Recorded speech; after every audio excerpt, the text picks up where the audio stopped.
Bismillahirrahmanirrahim. Assalamu alaikum to everyone.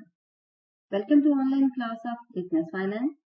Today we are conducting a 9th lecture. I'm your instructor Sayyida Rushda. Students, we are going to start a new topic, financial statement analysis.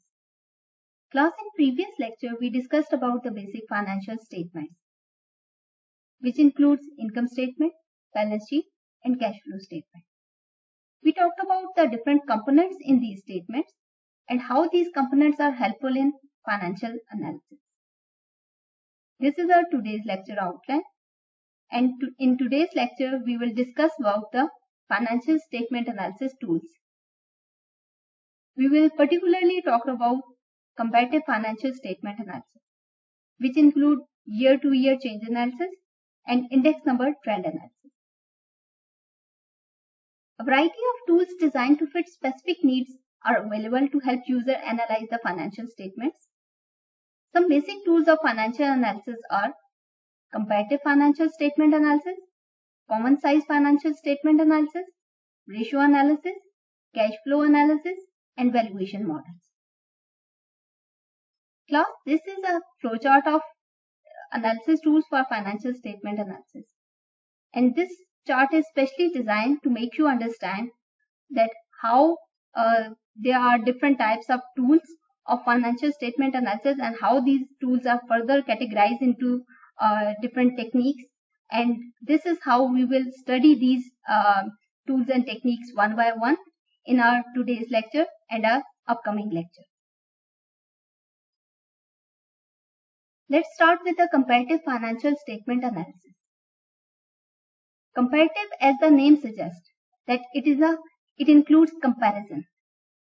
जैसे कि इसके नाम से idea हो रहा है कि comparison करेंगे फाइनेंशियल स्टेटमेंट्स का, और इसमें हम बैलेंस शीट का कंपैरिजन भी कर सकते हैं, इनकम स्टेटमेंट का कंपैरिजन भी कर सकते हैं और कैश फ्लो का भी कंपैरिजन कर सकते हैं over the different time periods.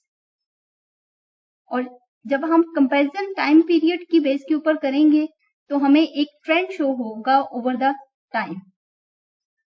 वो अपवर्ड ट्रेंड भी हो सकता है, डाउनवर्ड ट्रेंड भी हो सकता है, और वो ट्रेंड हमें ये एनालिसिस करने में हेल्पफुल होगा कि हमारी ऑर्गेनाइजेशन का ग्रोथ प्रोस्पेक्ट क्या है, हमारी प्रॉफिटेबिलिटी किस तरफ जा रही है, whether it's increasing decreasing, sales revenue किस तरफ जा रहे हैं, हमारी लॉसेस या कॉस्ट लॉस हो रहा है तो वो उसकी क्या ट्रेंड है उसके अंदर, और एक्सपेंसेस का क्या ट्रेंड है, कॉस्ट का क्या ट्रेंड है.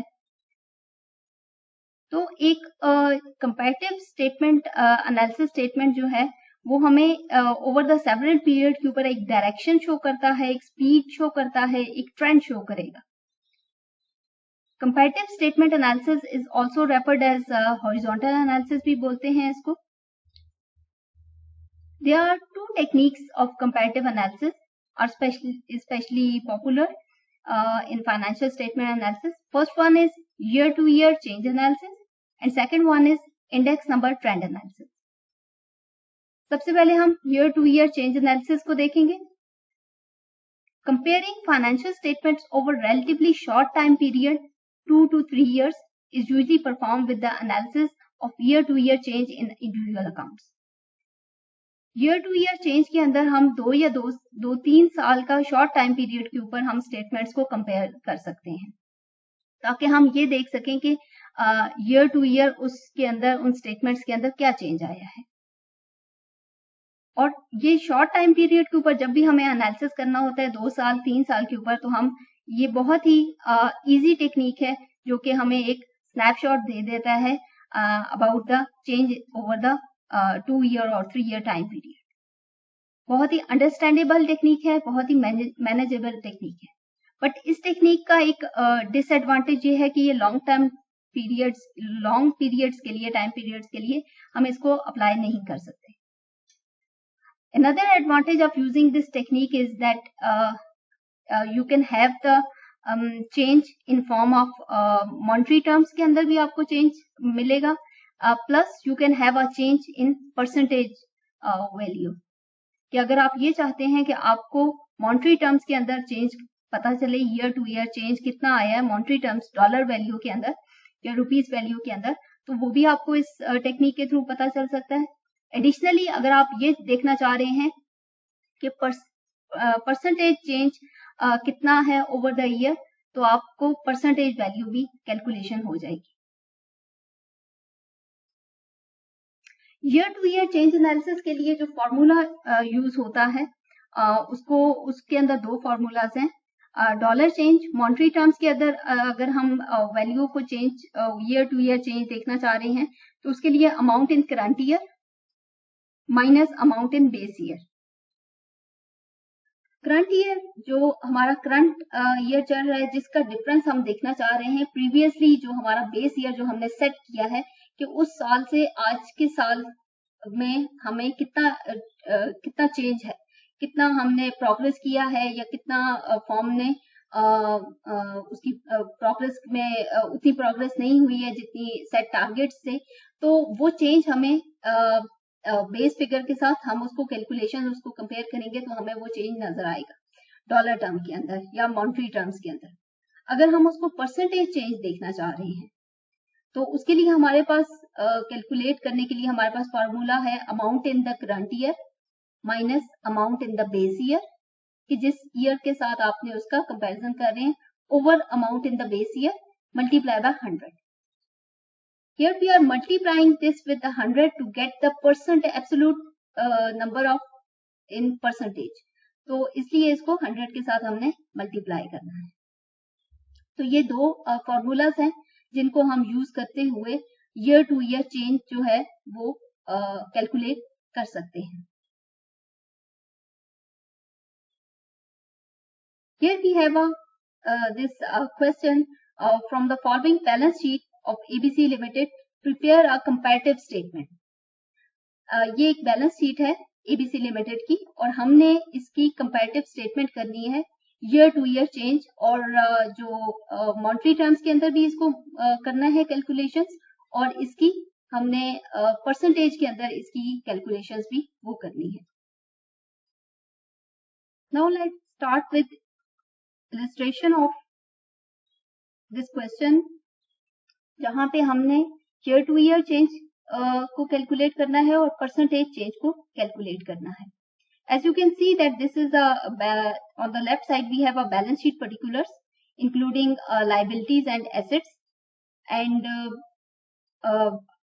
और इन particulars के अगेंस्ट इनकी 2019 की फिगर गिवन है और 2020 की फिगर गिवन है।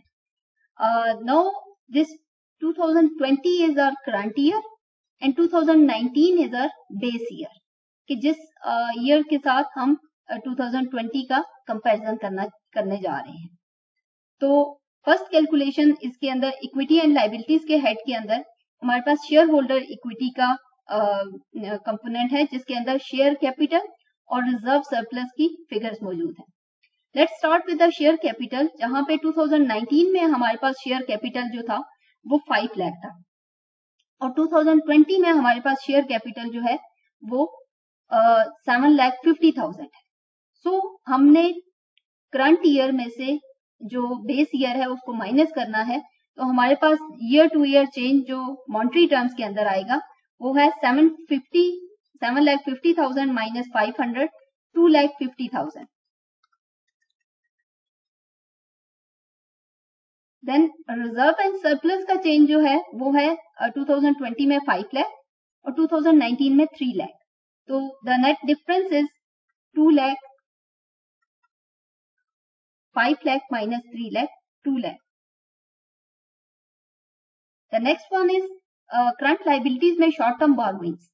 अब यहाँ पे देखें कि 2019 में कोई फिगर हमारे पास मौजूद नहीं है, लेकिन 2020 में 1 लाख की फिगर है शॉर्ट टर्म बोरोइंग्स की। तो करंट में से हमने प्रीवियस को, जब प्रीवियस 0 है तो आपके जो 1 lakh minus 0 1 lakh.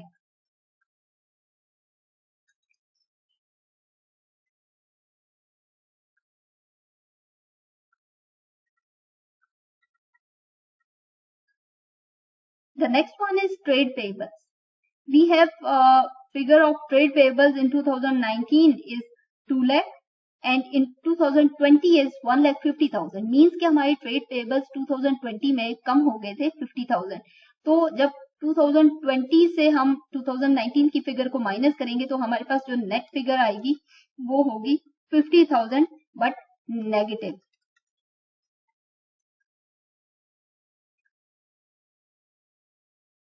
And final जो टोटल लाइबिलिटीज है हमारे पास वो 15 लाख 2020 के अंदर थी और 10 लाख 2019 के अंदर थी। तो the net difference is 5 lakh.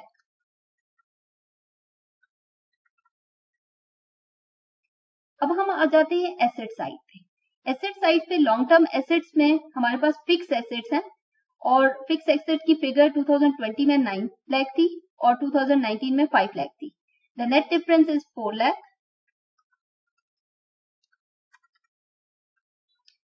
Long term investment के अंदर हमारे पास 2020 में 3 लाख था, 2019 में 1 लाख था।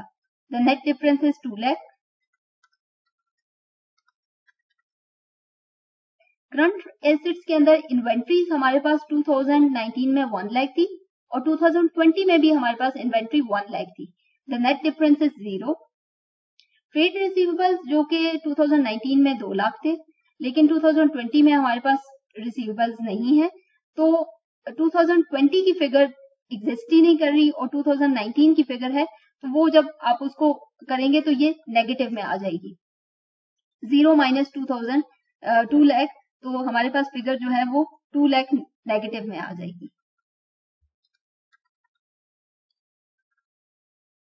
कैश एंड कैश इक्विवेलेंट्स 2020 में हमारे पास 2 लाख के कैश एंड कैश इक्विवेलेंट्स थे जबकि 2019 में 1 लाख के हैं। The net difference is 1 lakh.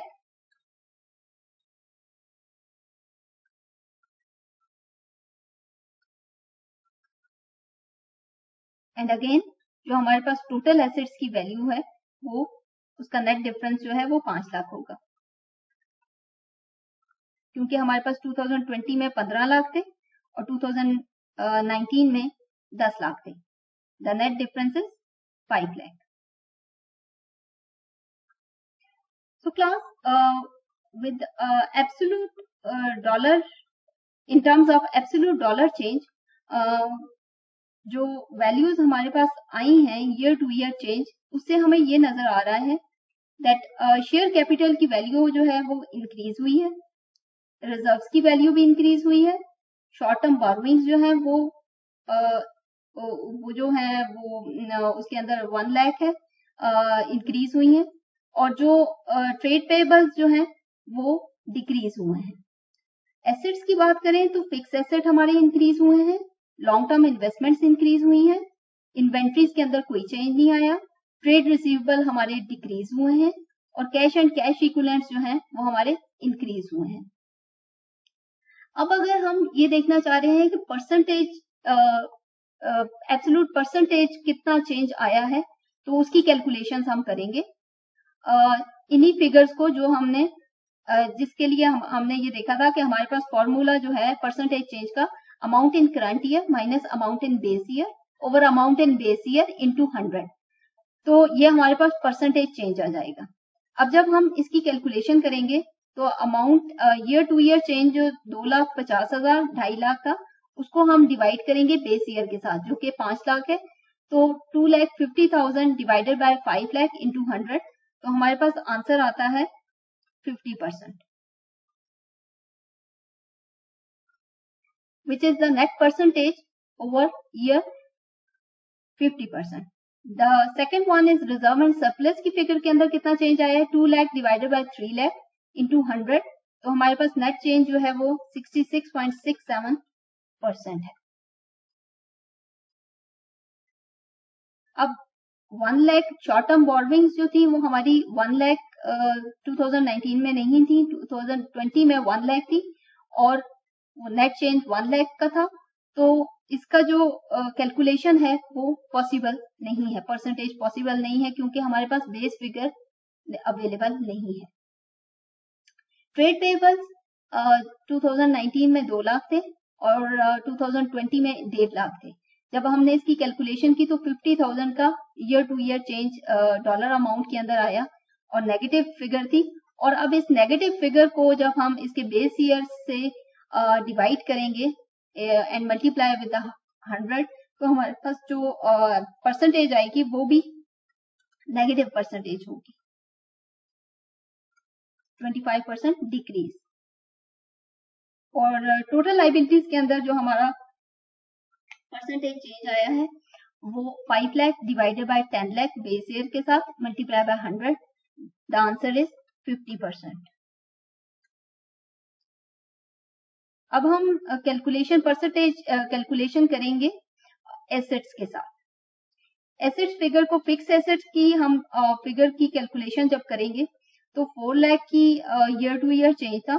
इस 4 लाख की वैल्यू को हम डिवाइड करेंगे 5 lakh multiply by 100 and the answer is 80%।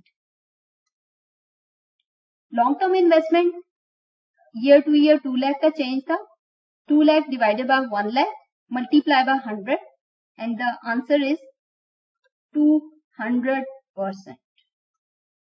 अब जो चेंज अमाउंट है उसको जरूरी नहीं है वो 100 से ज्यादा भी परसेंटेज के अंदर चेंज आ सकता है, तो ये 200% इसके अंदर चेंज आया है। करंट एसेट्स के अंदर इन्वेंट्रीज की बात करें तो इन्वेंट्रीज के अंदर कोई चेंज नहीं था और तो ये 0% इसका चेंज है। ट्रेड रिसीवेबल के अंदर हमने देखा कि 2020 के अंदर ट्रेड रिसीवेबल्स नहीं थे और ये नेट चेंज जो ईयर टू ईयर था वो 2 लाख नेगेटिव में था। तो जब हम इसकी परसेंटेज निकालेंगे 2 lakh divided by 2 lakh into 100 तो हमारे पास जो नेट चेंज आया वो भी नेगेटिव में होगा 100%। कैश एंड कैश इक्विवेलेंट्स जो कि 2019 में 1 लाख, 2020 में 2 lakh and the net change is 1 lakh. 1 lakh divided by 1 lakh into 100, 100% change. And again, total liabilities, total assets का जो change होगा वो 50% है।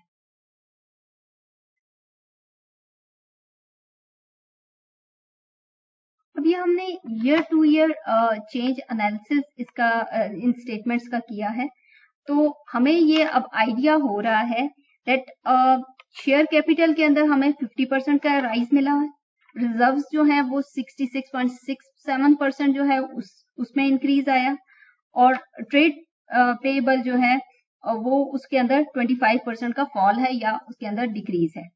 तो we can easily see that share capital increase it means कि न्यू फाइनेंसिंग हुई है और आपका प्रॉफिट जो है वो भी राइज आया है उसके अंदर। रिजर्व्स के अंदर आपका 66.67 का इंक्रीज है और ओवरऑल बैंक जो है उस बैंक की बिजनेस एक्टिविटीज के अंदर अपवर्ड टेंडेंसी शो हो रही है। लोन्स जो है वो कम है, रिजर्व्स इंक्रीज कर रहे हैं, कैपिटल इज आल्सो इंक्रीजिंग। अब जब फाइनेंसिंग यहाँ पे इंक्रीज कर रही है इट मीन्स कि इसका इम्पैक्ट जो है other side of the balance sheet के अंदर होना चाहिए। तो we can easily observe this that fix asset has been increase 80%। तो जो फाइनेंसिंग का इंक्रीज है वो हमें उसकी यूटिलाइजेशन जो है उन फंड्स की वो फिक्स एसेट्स के अंदर नजर आ रही है, प्लस आपके जो लॉन्ग टर्म इन्वेस्टमेंट है उसके अंदर स्पेयर फंड्स या सरप्लस फंड्स जो है वो 200% का इंक्रीज है। सो हम इसको इस तरह भी एनालाइज कर सकते हैं कि जो आपने फाइनेंसिंग की है फर्म ने उसकी यूटिलाइजेशन उन्होंने फिक्स एसेट्स के अंदर फिक्स एसेट्स परचेज किए हैं, प्लस आपने कोई न्यू प्रोजेक्ट शुरू करना है तो उसके लिए आपकी long term investment surplus funds available हैं, स्पेयर फंड्स अवेलेबल हैं, बट अब अभी वो प्रोजेक्ट स्टार्ट नहीं हुआ। Another point is that inventories को देखें तो हमारी इन्वेंट्री इंक्रीज नहीं हुई। हम इस बेस के ऊपर ये बात कह सकते हैं कि जबकि हम यूटिलाइजेशन फिक्स एसेट्स के अंदर फंड्स की है बट इन्वेंट्री इंक्रीज नहीं हुई, इट मीन्स कि अभी वो प्रोजेक्ट स्टार्ट नहीं हुआ। जब वो प्रोजेक्ट स्टार्ट होगा तो डेफिनेटली फिर आपकी इन्वेंट्री के अंदर भी राइज आना चाहिए। अगर आप इन्वेंट्री के अंदर राइज नहीं आएगा तो you will be short of inventory, आपका प्रोजेक्ट के अंदर आपको प्रॉब्लम्स होंगी, आपको इन्वेंट्री फिर इंक्रीज करनी पड़ेगी। तो इट मीन्स के अभी प्रोजेक्ट जो है न्यू प्रोजेक्ट जो है वो स्टार्ट नहीं हुए, दैट्स व्हाई आपकी इन्वेंट्री के अंदर हमें कोई चेंज जो है वो नजर नहीं आ रहा। ट्रेड रिसीवेबल की फिगर को देखें that there is an 100% decrease in trade receivable. तो इट मीन्स के बिजनेस ने एक जो डिसीजन लिया है, इस ऑर्गेनाइजेशन का जो एक डिसीजन है कि आपका जो है सेल्स ऑन क्रेडिट आपने कट डाउन कर दी, आपने ज्यादा से ज्यादा सेल्स जो है वो ऑन कैश रखी हुई है, या आप क्रेडिट टर्म्स एंड कंडीशन के ऊपर आप सेल्स नहीं कर रहे, इसलिए आपके ट्रेड रिसीवेबल जो है वो डिक्रीज कर रहे हैं over the time, and cash equivalents जो है वो आपके उसके अंदर सफिशिएंट इंक्रीज नजर आ रहा है 100% का। ओवरऑल कंपनी जो है वो उसका उसके अंदर इम्प्रूवमेंट नजर आ रही है फ्रॉम 2019 टू 2020। फेवरेबल चेंजेस जो हैं वो हम देख सकते हैं कंपनी के अंदर। फाइनेंशियल पोजीशन इसकी बेहतर हो रही है, इन्वेस्टमेंट पोजीशन बेहतर हो रही है, फिक्स एसेट्स इंक्रीज कर रहे हैं, but as I already said that कि आपने अभी तक न्यू प्रोजेक्ट जो है वो स्टार्ट नहीं किया। So इस comparative analysis, year to year change analysis से we got some vital information about or hidden information about the company कि जो हमें वैसे बैलेंस शीट को देख के आइडिया नहीं होता until unless हम उसको उसके बेस ईयर के साथ जब तक कंपेयर ना कर लें। So इस तरह हम कोई भी 2 साल का बैलेंस शीट का कंपैरिजन भी कर सकते हैं, इनकम स्टेटमेंट का कंपैरिजन भी कर सकते हैं और कैश फ्लोज का कंपैरिजन भी कर सकते हैं। कुछ लिमिटेशन है इस एनालिसिस टेक्निक की, दैट एक तो इसको आप वेरी शॉर्ट टाइम पीरियड के लिए ही यूज कर सकते हैं, लाइक 2 से 3 साल के का कंपैरिजन ही कर सकते हैं with year to year change analysis की हेल्प से। और सेकेंडली जब आपकी बेस फिगर जो नेगेटिव अमाउंट अगर आपकी बेस फिगर के अंदर है और पॉजिटिव अमाउंट आपकी जो करंट फिगर है उसके अंदर है, तो आप परसेंटेज को कंप्यूट नहीं कर सकते, उसको कैलकुलेट नहीं कर सकते, क्योंकि हमने ये पीछे यहाँ पे देखा भी कि जब अगर आपकी कोई बेस फिगर मिसिंग है और आपकी करंट ईयर के अंदर फिगर है, तो तब भी आप जो है वो परसेंटेज को कंप्यूट नहीं कर सकते। ये हमने इस एग्जांपल के अंदर भी देखा, जहां पे हमारे पास शॉर्ट टर्म बोरोइंग्स 2019 में नहीं थी लेकिन 2020 के अंदर थी। नेट चेंज 1 लाख का था, बट उसकी हम परसेंटेज कैलकुलेट नहीं कर सके। तो ये एक शॉर्टकमिंग है इस टेक्निक की। अनदर पॉइंट इज जहां पे आपकी बेस फिगर जो है वो बहुत स्मॉल हो और आपकी करंट ईयर की फिगर बहुत लार्ज हो, तो आपको एक सिग्नल ये मिलता है कि आपका एक लार्ज चेंज का सिग्नल मिलता है जब आप उसकी कैलकुलेशंस इन परसेंटेज के अंदर करते हैं, तो वो थोड़ा सा उसके अंदर बाइसनेस आ जाती है। Again another limitation is that when an item has a value in the base period and none in the next period, कि आपके पास बेस पीरियड के अंदर तो वैल्यू है लेकिन नेक्स्ट पीरियड करंट ईयर के अंदर नहीं है, तो वो आपको 100% का डिक्रीज शो होगा। जैसा कि इस एग्जांपल इस इलस्ट्रेशन के अंदर भी हमने देखा कि फॉर एग्जांपल यहाँ पे ये ट्रेड रिसीवेबल के अंदर हमारे पास बेस फिगर गिवन है, बट करंट ईयर के अंदर फिगर नहीं है, तो 100% का डिक्रीज हमें शो हो रहा है। These points are underscored in illustration in next slide.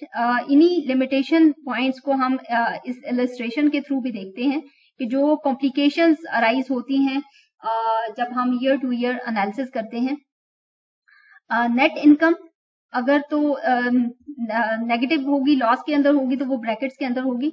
So period 1 के अंदर हमारे पास वैल्यू है $4,500 लॉस के अंदर, और पीरियड 2 के अंदर हमारे पास वैल्यू है 1,500। तो हमने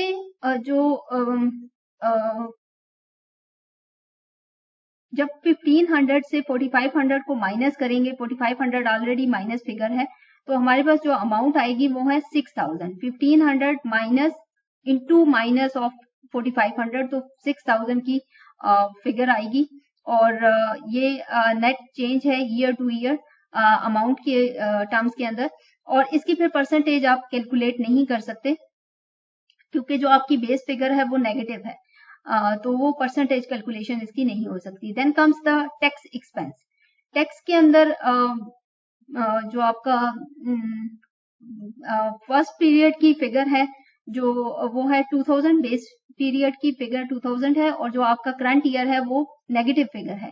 तो नेगेटिव फिगर -1000 -2000 जब करेंगे तो हमारे पास वैल्यू आएगी 3000, जो कि माइनस माइनस प्लस होके, but the sign would be negative, और वो लॉस के अंदर होगी, और वो नेगेटिव फिगर होगी, और वो 3000। उसकी भी हम परसेंटेज कैलकुलेशंस नेगेटिव फिगर की हम नहीं कर सकते उसकी calculate. Then comes cash. Base period के अंदर हमारे पास कैश की अमाउंट है $10, और करंट ईयर में हमारे पास अमाउंट है $2010। तो $2010 -10 हमारे पास 2000 की फिगर आएगी। और हमने ये कहा था कि जब बेस पीरियड में हमारे पास अमाउंट जो है वो उसकी फिगर स्मॉल हो तो एक लार्ज सिग्नल हमें ये मिलता है कि एक बहुत ग्रैंड चेंज जो है वो, तो ये 20,000% का हमें जो है वो एक चेंज जो है वो नजर आ रहा है। Then comes notes payable. Base period में हमारे पास नोट्स पेएबल की फिगर अवेलेबल नहीं है, लेकिन करंट पीरियड के अंदर 8,000 की फिगर है, और 8,000 माइनस 0 8,000, और उसकी भी अगेन हम परसेंटेज कैलकुलेट नहीं कर सकते क्योंकि 8,000 को हमने बेस फिगर के साथ डिवाइड करके इंटू 100 करना होता है, तो वो अवेलेबल नहीं है। Then comes notes receivable. Base period के अंदर 10,000 के नोट्स रिसीवेबल हैं, जबकि करंट ईयर के अंदर हमारे पास ये फिगर नहीं है। तो जब उसका नेट चेंज होगा तो वो 10,000 है, और उसकी परसेंटेज जो हम निकालेंगे वो 100%, अगेन नेगेटिव, उसकी परसेंटेज भी नेगेटिव होगी। सो इस तरह ये कुछ कॉम्प्लिकेशंस हैं इस टेक्निक के साथ, जिसकी वजह से समटाइम अगर हमारी जो बैलेंस शीट है उसके अंदर इस तरह के कोई फैक्टर्स या कंपोनेंट्स की फिगर्स इस तरह की हों, तो फिर हमें इस टेक्निक के अलावा कुछ और टेक्निक्स की तरफ जाना पड़ता है। फिर हम इन टेक्निक्स के ऊपर रिलाई नहीं कर सकते for analysis. So class, this is all about our today's lecture, and any question and queries are most welcome. And thanks for joining. Allah Hafiz.